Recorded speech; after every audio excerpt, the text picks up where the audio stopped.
What's up, my people? Into the Maya, back again today. Uh, Today won't be a story. I'm gonna do an overall oracle card for the energy for next week, starting tomorrow, the 9th, Sunday, through the 15th, Saturday. Because everybody knows, right, that really Sunday is the beginning of the week. Is it what over time the English have implemented to be the way it is? That's why everything in this world's off track. But so yeah, so I'm gonna do an overall reading today, and I hope you like the little decorations. My friend called me and said, "Yo, decorate." And I realized that the chair that I was sitting on yesterday was loud as hell. So I apologize, but I do miss that chair because I liked spinning when I was talking. So now I'm just going to be more animated. Damn it.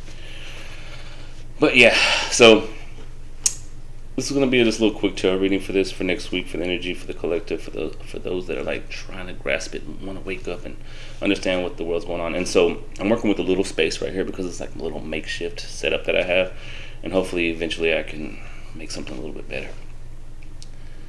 And I think I need better lighting, but for the tarot, I think this is perfect.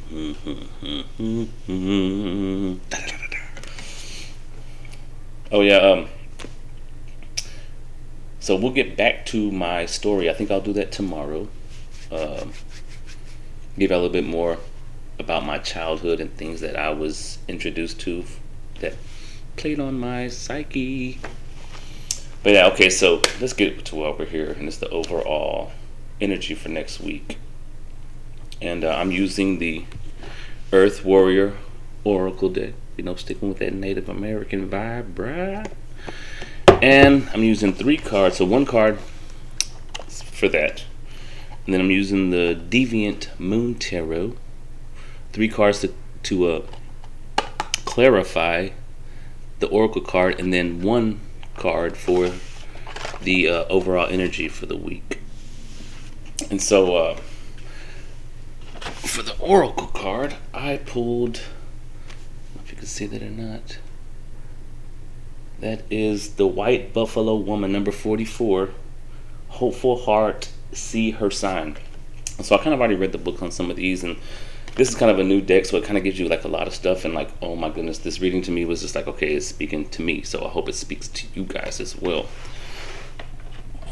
And so I'm gonna go to the book, because when I read this book I was like, okay. And so the White Buffalo Woman, hopeful heart, see her sign.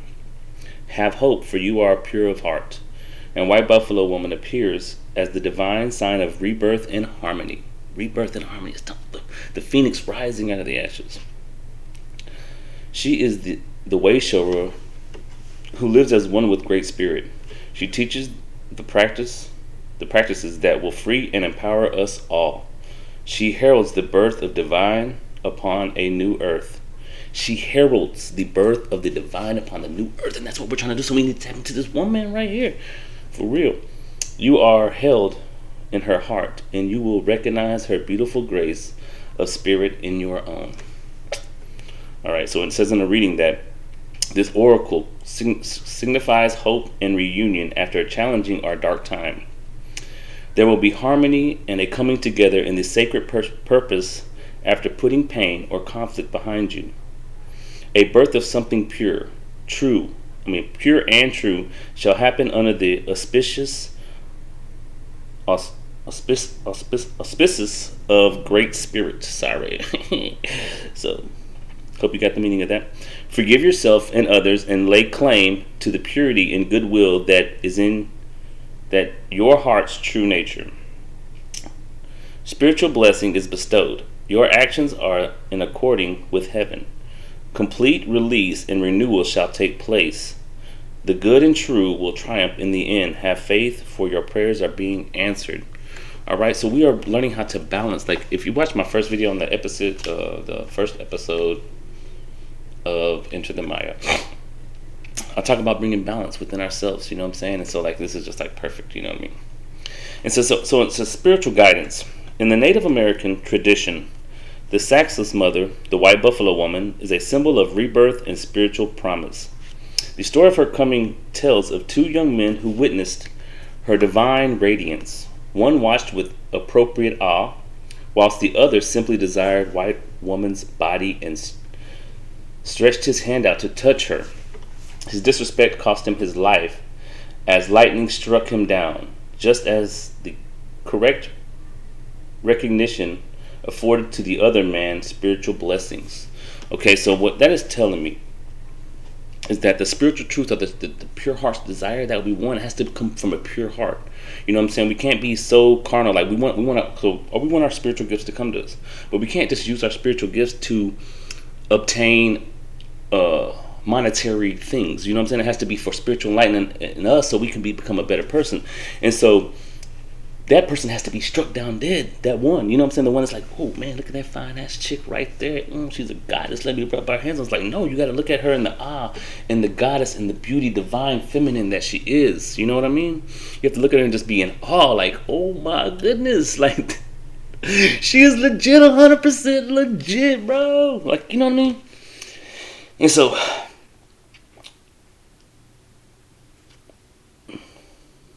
White Buffalo Woman evokes the restoration of the sacred. That's sacred. She demands respectful relationships with each other. Whether you like the person or agree with their various worldly views is irrelevant, and requires that we each assume our rightful place in the community, which means not discouraging your talents nor trying to take place by force. So it's time to embrace our talents, our spiritual gifts, because we're in the age where we're waking up and starting to realize what it is. What do we want to do that's going to be satisfying to the soul? You know what I mean? Not just this bullshit everyday 9 to 5 thing, you know? And so we're waking up to that. So, y'all tap in to y'all's true self. I want to see all y'all doing stuff, you know? For those of us attempting to awaken higher values in closed hearts that are unwilling to shift from more self-serving ways, the White Buffalo Woman brings a message of divine justice. This is not about revenge or a meanful spirit division of karma and people getting what they deserve. For if one is disconnected enough from the heart to be self-serving, then one is living in hell. Message. Because heaven and hell are mindset, y'all. They really are. All they are is metaphor for the mindset. We have create heaven and hell right here. Let's create heaven. Let's go. Tired of this fucking hell mindset. I am guilty of this shit. Alright. The divine justice that White Buffalo Woman heralds is the restorative and correcting power of the Great Spirit that will always find a way.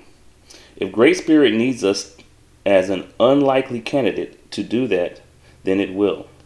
The divine is not limited to what we think is going to work. It is powerful in ways that are beyond human comprehension. It is able to enact divine law and elect restoration even when we wonder if it's all falling apart before our eyes. Look, the old has to crumble in order for the new to be built. We're creating a new cornerstone, a new way of living. We have to embrace it. We cannot be scared. This mundane life is bullshit. They have brainwashed us into becoming modern day slaves, whether we realize it or not. It's time to be free, peeps. This doesn't mean that we give up our fight, but rather that we are renewed with optimism and enthusiasm to embrace our journey with the greatest ally working along with us. We find comfort knowing that the Great Spirit is with us, not doing it for us, but neither turning away from us in our need. You gotta do it yourself, guys. It's a work. That's what, like, most religious people want Jesus to take the wheel because they don't want to put the work in. You know what I'm saying? Other people want to call on Allah or whatever, whatever religion it is. I'm not just picking on the Christians, but I mean, we want someone else to do it for us, and we can't. It's us, man. We have to do it. We have to face our own selves. You know? We feel a more peaceful trust in the ultimate success of our purpose. For no matter how many twists and turns the path takes, behind and in front of every unexpected obstacle, Great Spirit is present, always with us. It's always trying to guide us, even when we think we took the wrong turn, which is probably did. We just prolonged getting back on track. Great Spirit is present behind every at first unwanted adversary, through which we develop an important skill or deepen our unconditional reliance and trust in the divine. Great Spirit is there. For those of us that love the light and labor with great passion and perseverance, we need legitimate signs of hope to help us keep the faith in our progress and trust in the values of our contribution. For the evidence of good works is not always seen straight away. That the spirit worlds love us enough to send us saviors is a testament to just how closely we are held and known in the divine heart. These divine beings help us when we are struggling to make the transition into the next stage of our spiritual evolution, individually and collectively. Savior beings are our spiritual midwives, the birthing mothers and protecting fathers who are guiding the human collective into spiritual maturity. White Buffalo Woman brings you the saving grace to progress spiritually and to know in your heart and soul that you shall see the sacred restored to its rightful place in spiritual harmony between heaven and earth. Let's go. Let's go. We have to embrace this, man. Like, whew. I mean, that's good for me too. Is because like there's things I have to let go. You know, like seriously, some things I still have to let go. You know what I mean? Like, it was good, man. Like, I don't know. To me, that really spoke to me. I hope it spoke to you guys as well. And so the 3 clarifying cards that I got with this is the High Priestess, upright.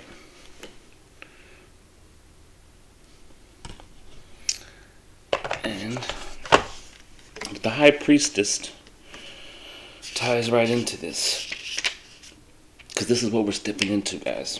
The High Priestess sits as a winged sentinel over the city. She protects the knowledge she holds inside, for wisdom must be earned through the trials of life.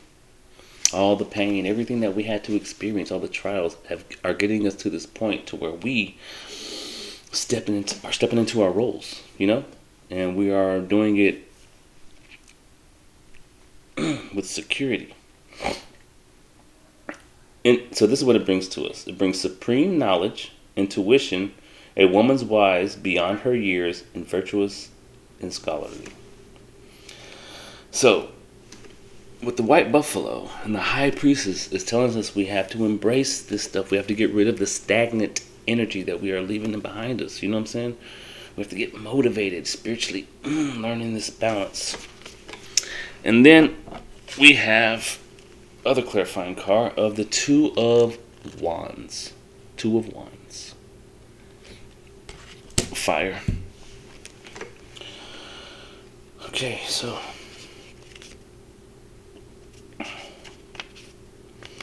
the Two of Wands. The farmer has begun planting in the fields, harnessing the power of 2 wands. He's channeled their energy in a singular force. Using this unique and creative tool, he digs the first hole with ease. Creative use of energy, bringing together ideas, focusing on one single objective, working together for a common goal, unifying forces. Wow.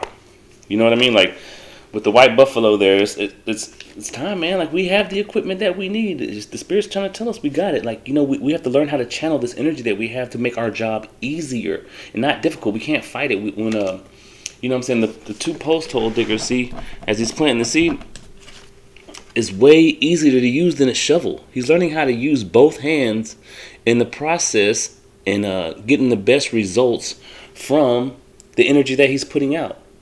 Work smarter, not harder. You know, we are our own worst enemies. Okay, and the next card we have there is the Queen of Swords, upright as well. Okay, so the Queen of Swords. Okay, the Queen of Swords. The Weeping Queen is alone in the forest. Her position of power offers no consolation for loneliness she feels. Blood drips from the end of her blade, for her heart is torn by events around her. Loneliness, anxiety, sadness, a widow, someone carrying a burden. These are the things that we need to release, things that are causing us anxiety, feeling loneliness. And I get it, you know what I'm saying? But as we start to look out, we see the world is waking up along with us. You know what I'm saying? There's so many more. When I first started waking up in 2006, or really like 2010, it was like a handful of people. I felt like a lunatic, you know what I mean? But now look at us all wanting to learn and grasp this energy and this knowledge. And so these are the things that we have to let go of. We're never alone. The Great Spirit is with us. And the more that we work on, the more that we're going to start drawing in those that are right for this life that we're supposed to be living. Tapping into the magical deep within ourselves. We got this, people. Just we have to cut. We have to get rid of this right here. We have to get rid of this. We have to. It's time to lay these swords down and become this, and call upon the white buffalo woman. So we have to embrace it. We have to embrace who we really are. It's time to wake up truly to our divine divinity and know that the Spirit is always with us. Whatever that Spirit is, I don't care who you pray to. You know, that's you. Just know that there's an energetic spiritual being that's like trying to connect with us, like for real. Like everything is energy, everything. Okay, and so the overall energy first, going into next week, is the Hanged Man in reverse. The Hanged Man in reverse.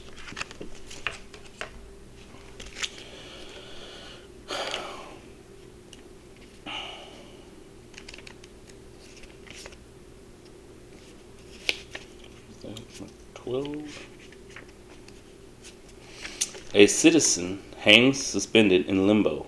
He is empathetic and feels no urgent need to alter his situation. Time around him does not stand still, however. He must free himself, or his life will pass him by. Letting time pass you by, indecision, opportunities missed. It's time, guys. It's time to stop being the hangman, stop hanging in limbo. It's time to go within. It's time to know that Great Spirit is with us and that we must release these chains that keep us back. And we're bound to. Yeah, so the overall energy is that the Great Spirit is with us. There's still things that we have to work on, but it is moving. Like we are figuring out the new energies. We are figuring out what to do now. We're learning how to use our energy into its best possible outcome for ourselves and for those around us. But we have to lay down these swords. We have to lay these swords down. The burden is too heavy. Let's just drop it. Let's let it go. So that way we can release being in limbo, being stagnant. Let's go. We got this. Myself included. When this is the overall collective, so I'm speaking to myself. So I don't feel like I'm calling anyone out. It's us as a collective and those who watch this, those who resonate with this. Whew. Man, that was good. I thank y'all guys for being here. Should have made it short it down. I might edit it because I found this editor. So we'll see. But I also like being like in the moment when I'm stuck in a thought. Like I want y'all to be able to see that shit. You know what I'm saying? But we'll see. But yeah, so tomorrow I will come back with the storytelling, the story of my life. I'll get more into my childhood memories and some of the things that were left on my psyche. And so, yeah, y'all let me know how y'all feel about this tarot. I don't know if I should just do it once a week, collective energies. Maybe we'll broaden it a little bit. Maybe do each sign, fire, water, earth for the weeks also. Maybe bi-weekly. Y'all give me feedback. I don't know what y'all want, what y'all need. And yeah, and if y'all like this, let me know. Do I need to spruce it up? I'm getting so much intel, so we'll see how it goes. Thank y'all. Appreciate y'all. Namaste. Let's call upon the white buffalo, man. Let's go. Let's shed all these things. Let's get rid of the stagnant energy. Let's get rid of it. It's time to step into our own. I want to see y'all stepping into y'all's own. I want to see myself stepping into my own. Let's go, peeps. We got this. Y'all have a good one, guys.